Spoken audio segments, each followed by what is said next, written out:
Assalamualaikum warahmatullahi wabarakatuh. Saya Sukisman Purtadi. Selamat datang di kelas saya, model pembelajaran kimia.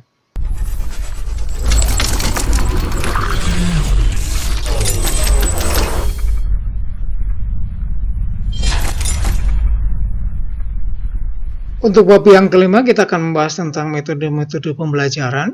Jadi kita akan membahas bagaimana metode ini dibedakan dengan istilah-istilah yang lain di dalam strategi pembelajaran seperti pendekatan, model, dan nantinya dibedakan juga dengan teknik. Apa yang akan kita bahas atau kita diskusikan, saya bagi menjadi beberapa bagian. Yang pertama adalah definisi dari metode pembelajaran itu sendiri, kemudian fungsi dari metode pembelajaran bagi kita sebagai seorang guru maupun di dalam proses pembelajaran itu sendiri, dan yang terakhir adalah contoh-contoh dari metode-metode pembelajaran. Di dalam contoh-contoh itu nanti akan dibahas tentang tujuan dari metode yang dibahas yang menjadi contoh, kemudian bagaimana mempersiapkannya, dan yang terakhir adalah langkah-langkah pelaksanaan dari metode pembelajaran tersebut. Kita mulai dengan definisi dari metode pembelajaran. Membuat definisi dari metode pembelajaran merupakan hal yang agak sedikit sulit, karena hampir tidak ada kesepakatan yang bisa kita jadikan sebagai rujukan untuk membuat definisi dari metode pembelajaran. Jika kita menggali lebih banyak referensi tentang metode pembelajaran, barangkali istilah-istilah metode pembelajaran ini sering kita dapati bertukar ganti dengan model, pendekatan, dan pendekatan juga. Tetapi pada umumnya akan berbeda dengan teknik pembelajaran. Karena metode, model, dan pendekatan memiliki beberapa hal yang sama atau di-sharingkan bersama dengan model dan pendekatan. Kalau kita sudah membahas tentang pendekatan sebagai dasar filosofis kita untuk menetapkan proses pembelajaran yang akan kita lakukan, di dalam model kita melihat proses pembelajaran dengan lebih luas karena namanya model, maka di dalamnya akan ada sebuah sistem, bagaimana kita melakukan proses pembelajaran di dalamnya, bagaimana kita berinteraksi, bagaimana materi akan disampaikan, bagaimana tujuan pembelajarannya, bagaimana sistemnya itu sendiri digunakan untuk mendukung proses pembelajarannya, dan sebagainya. Itu adalah model. Nah, di dalam metode didefinisikan sebagai suatu susunan atau sistem proses atau mode eksekusi dari sebuah operasi proses pembelajaran yang diintegrasikan dalam satu alur tindakan untuk mencapai tujuan yang telah ditentukan. Maksud dari definisi ini adalah seperti ini. Jadi kalau kemarin kita sudah belajar tentang model, maka di dalam metode adalah sebuah eksekusi atau langkah-langkah tertentu atau praktis yang digunakan untuk mencapai tujuan yang ditetapkan. Fungsi dari metode pembelajaran akan kita bicarakan satu persatu.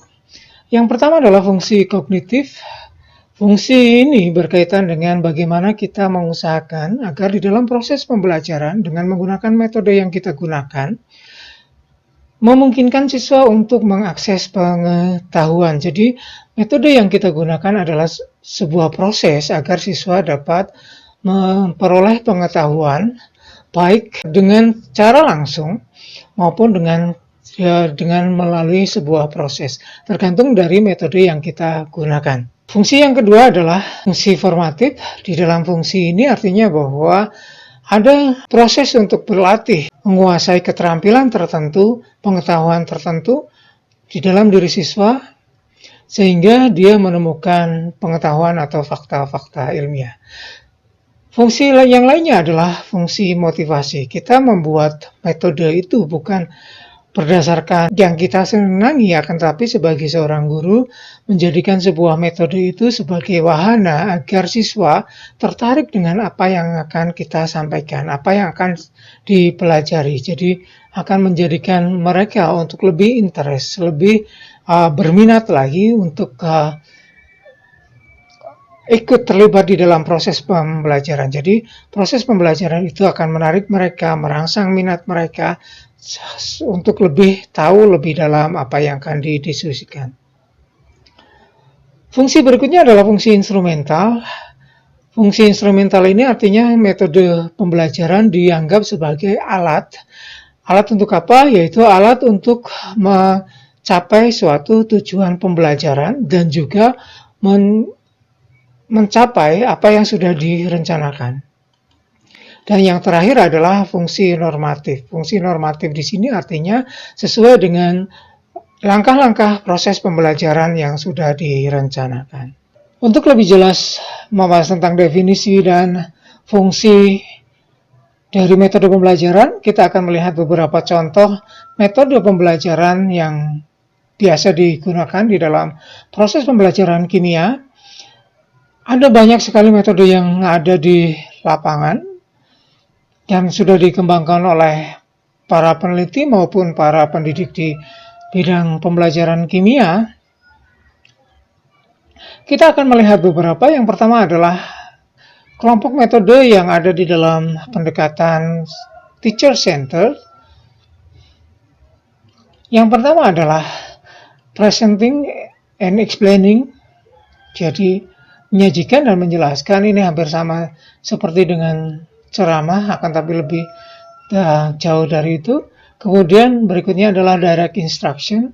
Nanti akan kita lihat beda antara keduanya itu seperti apa. Berikutnya adalah metode-metode pembelajaran yang dikelompokkan di dalam pendekatan student center. Yang pertama adalah metode konsep.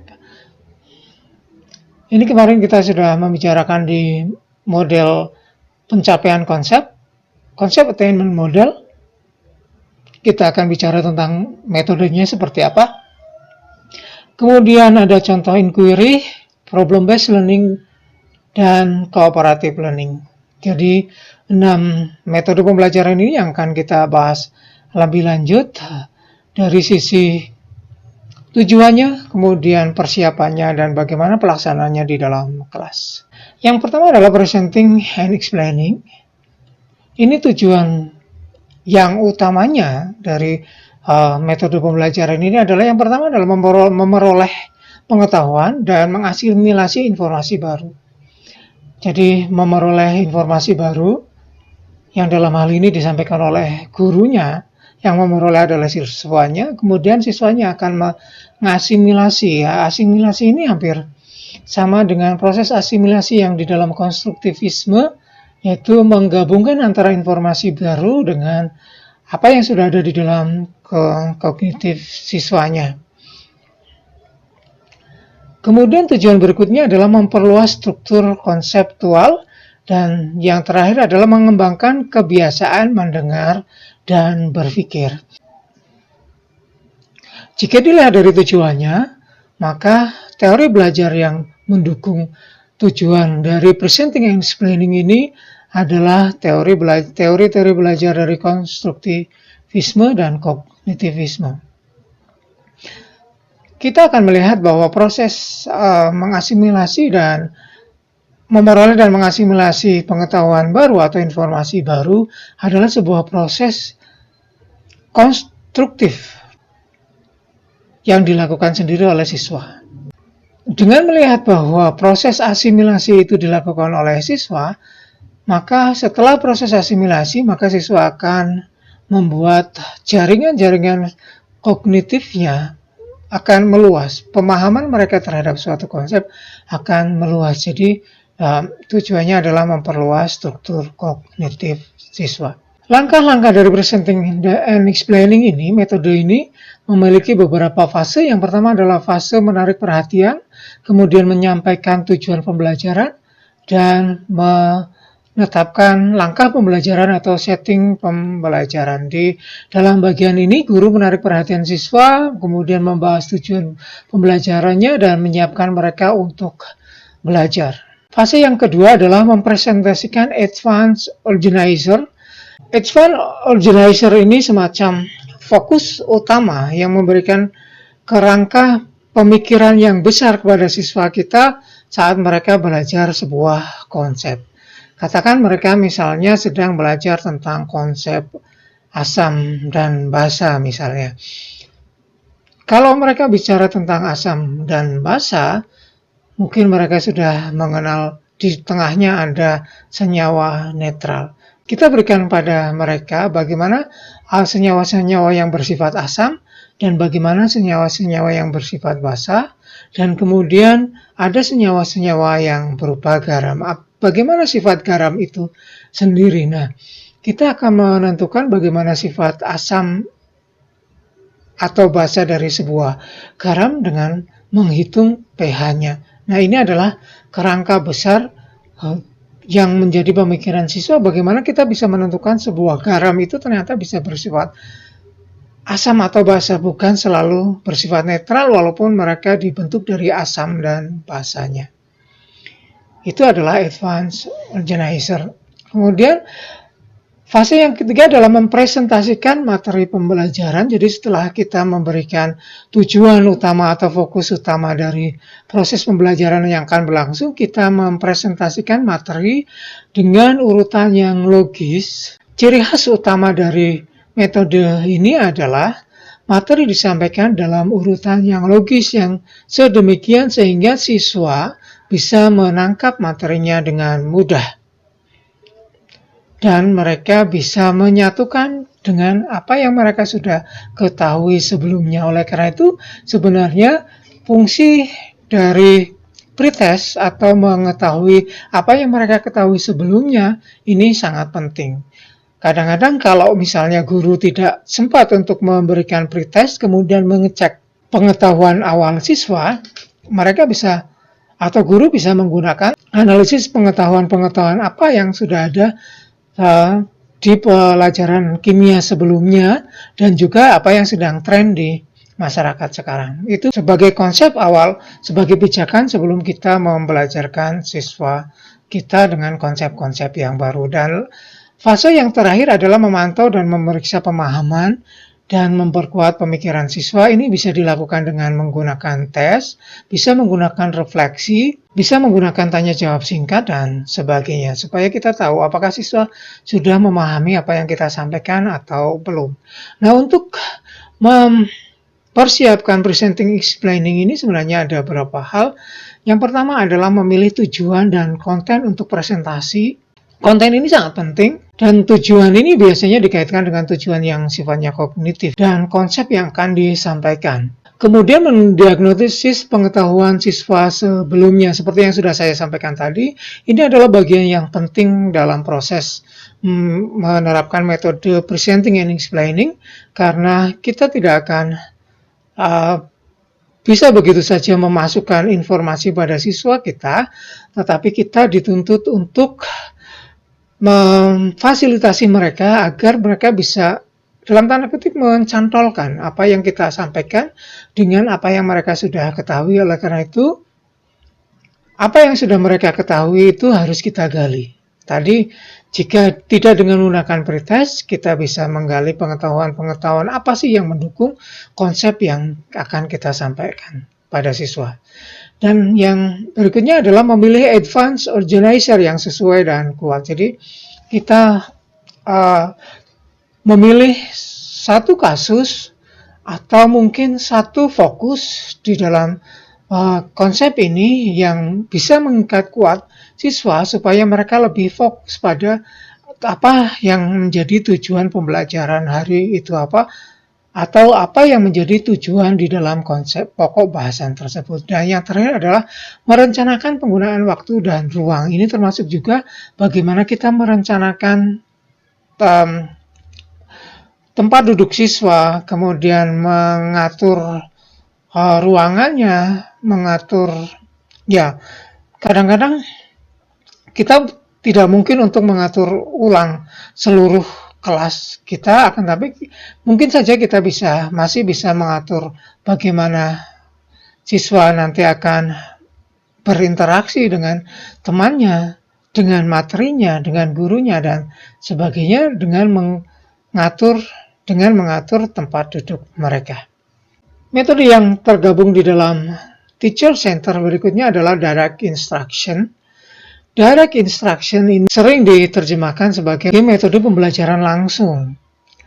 Dan lebih sering lagi ini dikaitkan dengan ceramah. Akan tapi sebenarnya direct instruction itu punya tujuan yang lebih. Kita lihat tujuannya adalah menguasai atau mastery pengetahuan yang terstruktur, dan yang kedua adalah menguasai keterampilan.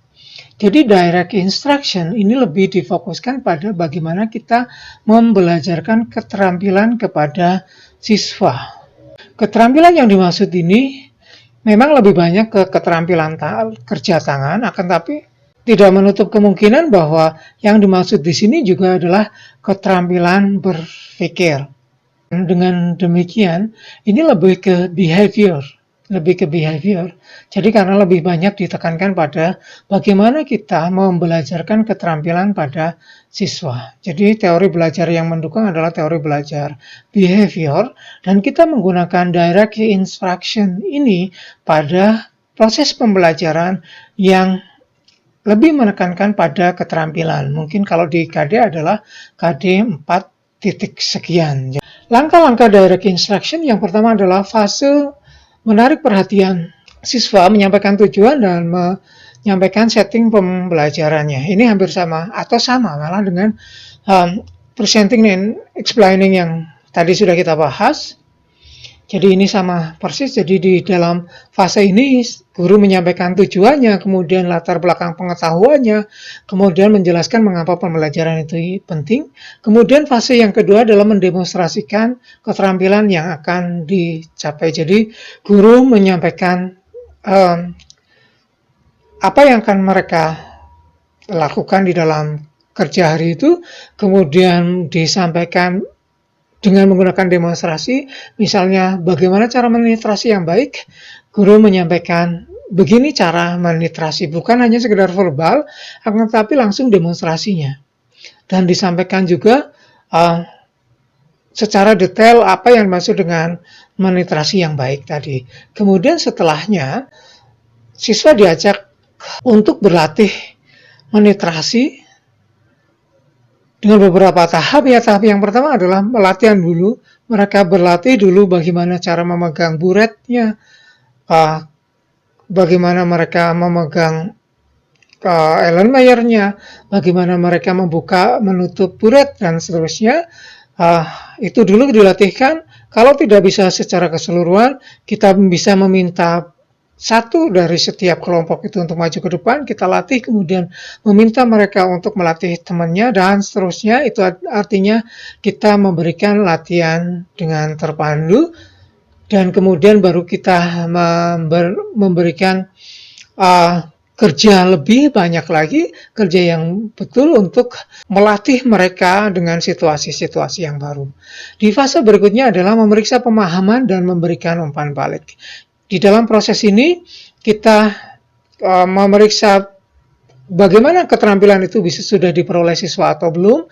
Dengan melihat satu persatu, kita bisa berkeliling antar kelompok, kemudian kita bisa meminta mereka untuk melakukan apa yang sudah kita contohkan dan sebagainya.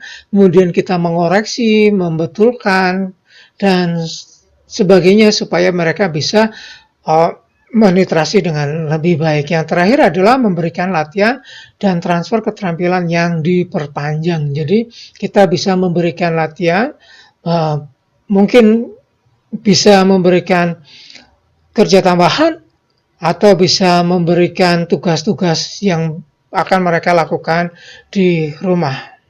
Jadi itu adalah proses direct instruction. Jadi bisa saya tekankan lagi bahwa direct instruction itu lebih ditekankan pada bagaimana kita melatih sebuah keterampilan pada siswa kita.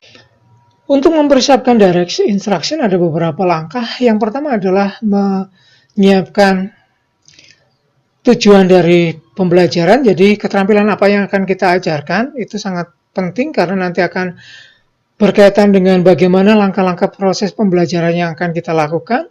Selanjutnya adalah kita menetapkan progres dari proses pembelajaran itu dan bagaimana analisis tugasnya. Mengapa kita perlu untuk melakukan analisis ini? Karena kita ingin progresnya nanti pada akhirnya siswa menguasai keterampilan yang kita inginkan. Kita harus melihat sebuah progres dan kita harus memberikan syarat-syarat bahwa mereka sudah berprogres. Pada tahapan-tahapan tertentu kita harus melihat keterampilan apa yang harus mereka tunjukkan.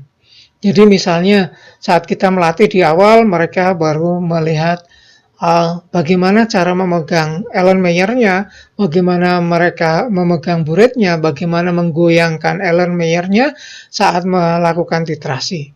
Kemudian berikutnya, pada tahap berikutnya, bagaimana mereka harus menghentikan tetesan larutan yang ada di dalam buret supaya tepat pada titik ekuivalennya. Dan seterusnya seperti itu. Itu misalnya, itu adalah contohnya. Jadi setiap tahapan-tahapan dari keterampilan yang akan kita tuju itu harus jelas. Yang terakhir adalah merencanakan waktu dan ruangannya, waktu dan tempatnya. Jadi kita merencanakan waktu dari proses pembelajaran yang akan kita capai tadi, atau ya kita akan merencanakan proses pembelajarannya. Kita menentukan waktunya, berapa waktu yang akan kita gunakan untuk melatihkan beberapa keterampilannya. Dan kita menentukan di mana kita akan melatihkan tersebut. Apakah kita akan melatihkannya di dalam laboratorium ataukah hanya di ruang kelas dengan menggunakan demonstrasi dan sebagainya. Tergantung tadi pada tujuan dari proses pembelajaran tersebut. Metode berikutnya adalah metode yang berkaitan dengan pencapaian konsep. Ini masuk di dalam konsep attainment model, model pencapaian konsep. Metode ini tergabung di dalam bisa student centered ya sebenarnya, walaupun bisa juga dilakukan dengan teacher centered, tergantung bagaimana si guru atau kita sebagai seorang guru bisa menyampaikannya atau membelajarkannya, apakah dengan menggunakan teacher centered kita sebagai satu-satunya sumber atau kita membiasakan siswa untuk ikut terlibat di dalam proses pembelajarannya. Tujuan utama dari konsep attainment ini yang pertama adalah mencapai konsep-konsep yang khusus yang sudah ditetapkan oleh guru, kemudian menjelaskan tentang hakikat konsep, kemudian yang lebih jauh lagi yaitu logical reasoning, yaitu bagaimana berargumentasi, di dalamnya ada argumentasi, dan menyampaikan alasan secara logis tentang suatu fenomena. Kalau di dalam sains atau kimia, fenomenanya berkaitan dengan konsep-konsep kimia, mereka bisa menjelaskan secara logis, dan higher order thinking skill atau HOTS, dan yang terakhir tujuannya adalah mereka dapat berkomunikasi dengan baik. Ini adalah tujuan dari konsep attainment. Berdasarkan tujuannya ini kita bisa melihat bahwa ini lebih ditekankan pada kognitivisme dan konstruktivisme. Bagaimana guru memilih apakah dia akan konstruktif ataukah kognitif?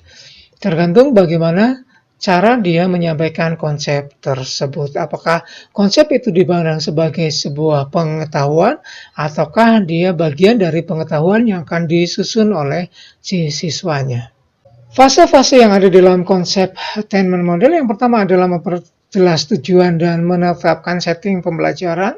Selalu seperti ini. Yang pertama adalah menyampaikan tujuan, menjelaskan tujuan. Tetapi tujuan pembelajaran di sini tidak harus selalu dituliskan tujuan pembelajaran hari ini 1, 2, 3 dan seterusnya. Guru bisa melakukannya dengan menggunakan narasi. Seperti ngobrol di depan, menyampaikan tujuan pembelajaran itu tidak harus kaku, tetapi dapat juga disampaikan dengan menggunakan motivasi dan sebagainya. Juga di sini menjelaskan tentang prosedur atau langkah-langkah pembelajaran sama dengan metode-metode sebelumnya. Fase berikutnya adalah memberi contoh dan yang bukan contoh. Kita harus kembali lagi apa yang dimaksud dengan konsep.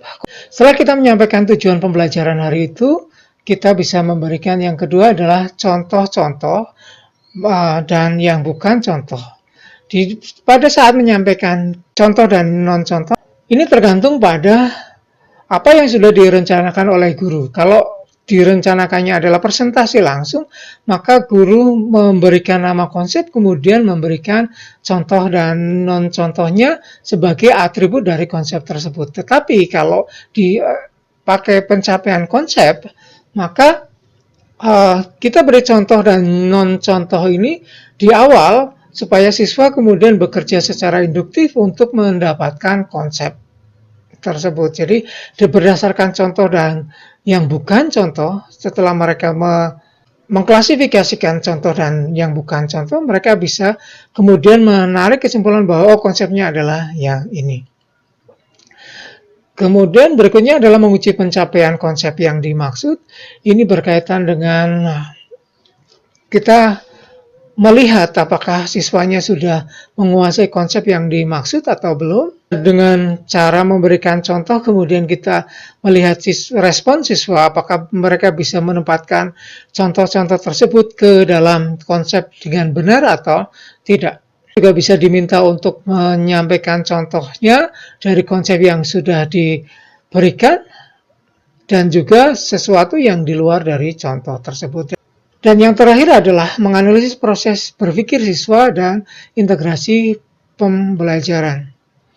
Ini kita mengajak siswa untuk berefleksi bagaimana mereka berpikir, bagaimana mereka menyimpulkan. Jadi kita ajak untuk berpikir bagaimana mereka berpikir ya. Jadi ini pemikiran yang metakognisi. Jadi prosesnya ada di dalam fase yang keempat.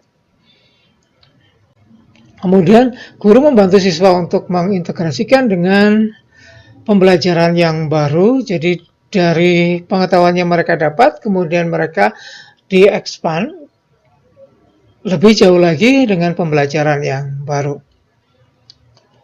Bagaimana mempersiapkan konsep metode yang berkaitan dengan pencapaian konsep ini? Yang pertama adalah memilih konsepnya. Memilih konsep ini adalah bagian yang sangat penting, karena kita akan menempatkan konsep-konsep ini dengan cara kita, apakah mereka akan ditemukan ataukah akan disampaikan. Kemudian oleh karena itu kita memutuskan suatu pendekatan. Apakah kita mau menyampaikan secara langsung ataukah kita membiarkan siswa menemukannya tadi. Dan setelah itu kita mendefinisikan konsep. Ini bukan proses pembelajaran, akan tetapi ini adalah persiapan. Kita harus mendefinisikan konsep dengan benar, supaya nanti waktu kita berproses di dalam pembelajaran, kita sudah memastikan konsep mana yang dimaksudkan, supaya siswa tidak bingung. Kemudian menganalisis konsep ini dikaitkan dengan ciri-ciri konsep, dari mulai definisi, atribusi, kemudian contoh, non-contohnya, kemudian aplikasinya, dan sebagainya. Kemudian memilih dan mengurutkan contoh dan bukan contoh. Mengurutkan ini bisa dari apa yang sudah diketahui oleh siswa pada umumnya sampai ke contoh-contoh yang rumit dan sulit.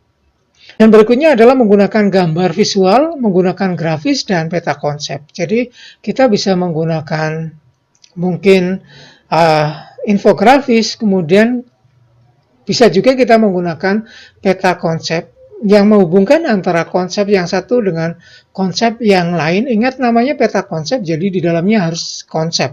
Setelah itu kita menggunakan analogi, jadi menggunakan sebuah metafor, bisa menggunakan metafor atau perbandingan yang lain dari suatu objek, ya, untuk menjelaskan konsep kimia. Dan yang terakhir adalah merencanakan ruang dan waktu. Selalu kita di dalam menetapkan metode harus direncanakan waktunya, kita memerlukan berapa lama. Metode yang akan kita bahas berikutnya, yang kedua yang masuk dalam student centered, adalah inquiry. Untuk membedakannya dengan model, biasanya kita menambahkan di belakangnya seperti misalnya terbimbing, kemudian bebas, inquiry bebas, atau berorientasi proses dan sebagainya, supaya kita membedakan antara inquiry sebagai model pembelajaran dan inquiry sebagai metode.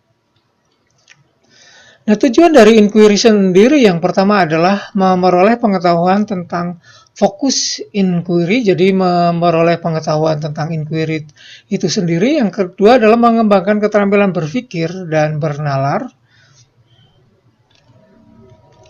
dan mengembangkan keterampilan metakognitif. Dan yang terakhir adalah mengembangkan sikap positif terhadap penyelidikan atau inquiry itu sendiri, dan penghargaan terhadap atas sifat tentativeness pengetahuan. Jadi sifat kesementaraan pengetahuan. Jadi siswa dengan menggunakan inquiry ini dilatih bahwa proses penemuan itu bisa berlangsung secara terus-menerus. Suatu yang dikatakan benar saat ini belum tentu benar selamanya, akan bisa berubah berdasarkan perkembangan pengetahuan dan proses memperoleh pengetahuan itu sendiri. Karena lebih ditekankan pada keterampilan berpikir, teori-teori yang mendasari inquiry ini lebih banyak pada teori belajar yang konstruktivisme.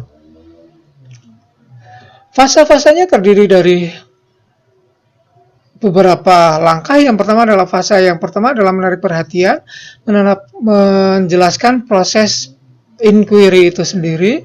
Jadi yang pertama adalah menarik perhatian itu sangat perlu di dalam proses pembelajaran. Guru menyiapkan siswa untuk belajar dan menjelaskan proses pembelajarannya, setting pembelajarannya di situ.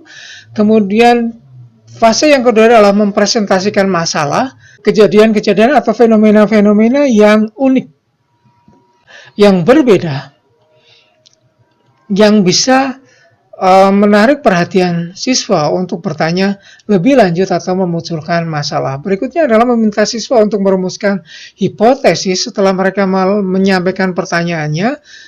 Fase berikutnya adalah meminta siswa untuk berhipotesis. Dari pertanyaan itu, kira-kira jawabannya apa?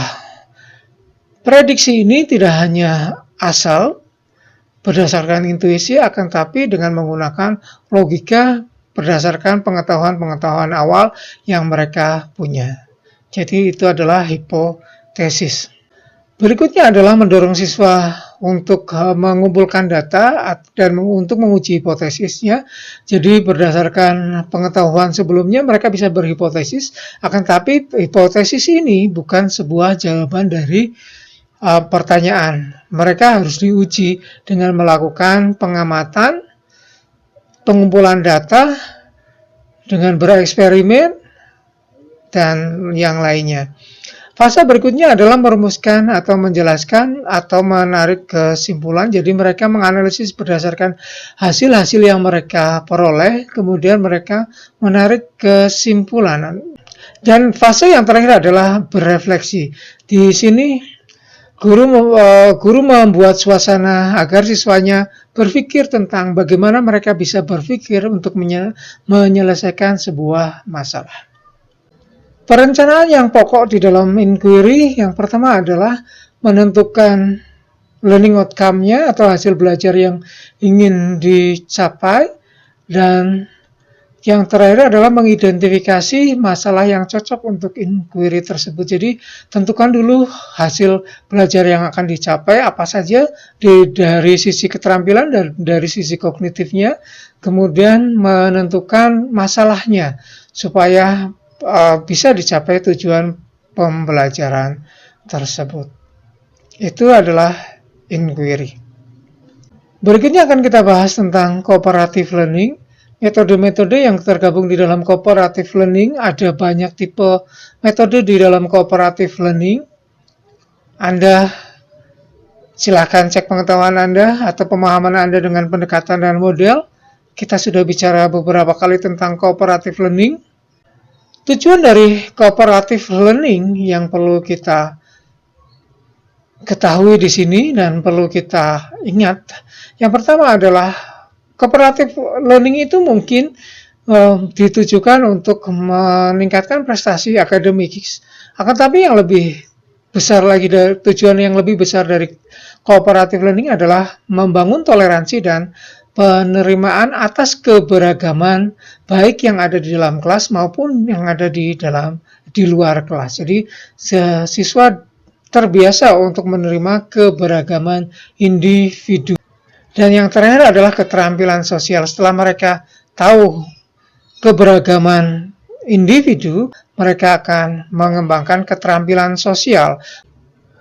Fase-fase di dalam cooperative learning yang pertama adalah memperjelas tujuan dan menetapkan setting pembelajaran. Ini sama dengan metode-metode pembelajaran yang sebelumnya. Yang lebih khusus lagi adalah menyajikan informasi. Ini guru di dalam fase ini menyajikan informasi pada siswa, baik secara lisan, visual, cetak, atau teks secara online. Jadi bisa disajikan dengan berbagai macam mode. Tahap yang ketiga adalah mengatur siswa ke dalam tim belajar. Ini adalah bagian penting dari sebuah metode cooperative learning karena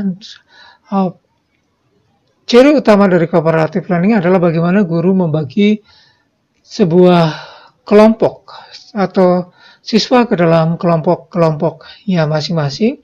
Ada beberapa ciri yang tidak boleh ditinggalkan di dalam cooperative learning, yaitu adanya keberagaman. Jadi di dalam satu kelompok mereka harus heterogen, tapi kelompok-kelompok itu homogen antar satu dengan yang lainnya atau punya beberapa sifat yang paling tidak sama antar kelompok yang dibentuk. Fase berikutnya adalah guru membantu tim belajar saat mereka melakukan pekerjaan mereka. Jadi guru tidak membiarkan begitu saja siswanya bekerja sendiri, akan tapi membantu di sini adalah mengontrol kerja mereka, kemudian memfasilitasi proses belajar mereka supaya mereka mencapai tujuan yang dikehendaki. Menguji penguasaan materi. Guru dapat menilai pengetahuan siswa tentang materi. Jadi karena tadi di awal salah satu tujuannya juga adalah membangun prestasi akademis siswa, maka di dalam langkah ini, di dalam fase yang terlibat di dalam belajar kooperatif juga menguji kompetensi mereka di dalam penguasaan materi juga. Dan yang terakhir adalah fase memberikan penghargaan. Ciri khas lain selain membagi kelompok kooperatif tadi dengan ciri khas tertentu, di dalam belajar kooperatif, guru juga harus memberikan penghargaan terhadap prestasi yang sudah diperoleh oleh siswa di dalam pencapaian pembelajaran. Oleh karena itu, langkah sebelumnya yaitu menguji prestasi itu menjadi sebuah langkah yang penting karena langkah berikutnya adalah menyajikan atau menghargai prestasi mereka. Tidak hanya dengan secara fisik memberikan sesuatu pada mereka, tapi juga biasanya dengan menggunakan bintang untuk kelompok yang menang dan seterusnya. Contoh yang terakhir adalah problem-based learning. Problem-based learning mempunyai tujuan yang pertama adalah melatih keterampilan berpikir dan pemecahan masalah. Jadi yang ditekankan adalah bagaimana mereka mengembangkan keterampilan berpikir mereka sendiri dengan melalui proses di dalam problem-based learning. Kemudian mereka bisa berperan sebagai orang dewasa dan melakukan keterampilan kolaboratif. Yang ditekankan dalam problem-based learning ini keterampilannya adalah keterampilan kolaboratif, menyelesaikan permasalahannya dari awal sampai akhir dengan tujuan bersama-sama, dan keterampilan untuk belajar mandiri.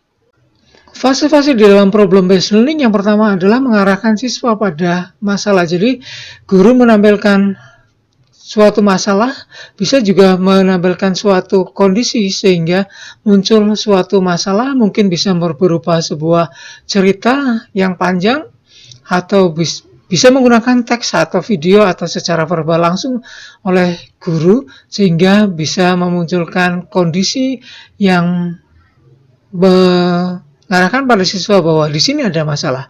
Kemudian mengatur siswa untuk belajar, membantu siswa mendefinisikan dan mengatur tugas belajar yang berkaitan dengan masalah tersebut, terutama bagaimana mereka akan memecahkan masalah yang diberikan atau yang dikondisikan tersebut, kemudian membantu penyelidikan independen dan kelompok. Jadi, guru bisa meminta siswa untuk melakukan pemecahan masalah ini berdasarkan proses penyelidikan pemecahan masalah itu dengan menggunakan kerja individu maupun dengan kerja kelompok di dalam percobaan, eksperimen, atau mencari penjelasan dan juga mencari solusi, bisa dengan menggali pustaka, kemudian mencari sumber orang dan sebagainya. Langkah berikutnya adalah mengembangkan dan mempresentasikan artefak dan pameran. Jadi di dalam problem based learning, siswa diminta untuk membuat produk yang bisa dipamerkan, bisa dilaporkan, bisa berupa laporan, bisa berupa video, bisa berupa peta atau produk-produk yang lain yang sesuai dengan pemecahan masalah mereka. Kemudian mereka bisa melakukan pameran atau presentasi di depan kelas. Dan yang terakhir adalah menganalisis dan mengevaluasi proses pemecahan masalah. Menganalisis dan mengevaluasi proses pemecahan masalah ini tidak hanya ditujukan untuk guru, akan tapi lebih ditujukan pada siswanya. Mereka diminta untuk berefleksi apakah prosesnya sudah berjalan dengan baik, hal-hal apa saja yang mereka temukan, hal-hal apa saja yang mereka kuasai, keterampilan apa saja yang mereka dapatkan, dan sebagainya, sehingga mereka bisa melanjutkan proses penyelidikan itu bisa digunakan pada masalah-masalah yang berbeda. Persiapan-persiapan yang dilakukan saat kita akan menggunakan metode problem based learning, yang pertama adalah menentukan tujuan dan sasaran. Jadi tujuannya apa dan sasaran pembelajarannya apa, targetnya apa saja, itu masih sasaran. Kemudian merancang situasi masalah yang sesuai. Kita bisa menggunakan masalah-masalah yang imajinatif yang kita buat sendiri, atau masalah yang memang ada di dalam lingkungan mereka. Dan yang terakhir adalah mengatur sumber daya dan merencanakan sarana dan prasarana yang bisa digunakan untuk memecahkan masalah, termasuk di dalamnya adalah laboratorium, perpustakaan, dan berbagai macam sarana pendukung yang lainnya. Itu adalah diskusi kita mengenai metode-metode pembelajaran. Anda bisa menggali lebih banyak tentang metode pembelajaran. Anda silakan gali metode-metode pembelajaran yang lain yang belum kita diskusikan di sini. Jika masih ada pertanyaan, silakan sampaikan di forum diskusi di psikologi atau di komentar di video ini. Terima kasih atas perhatian Anda. Selamat belajar. Assalamualaikum warahmatullahi wabarakatuh.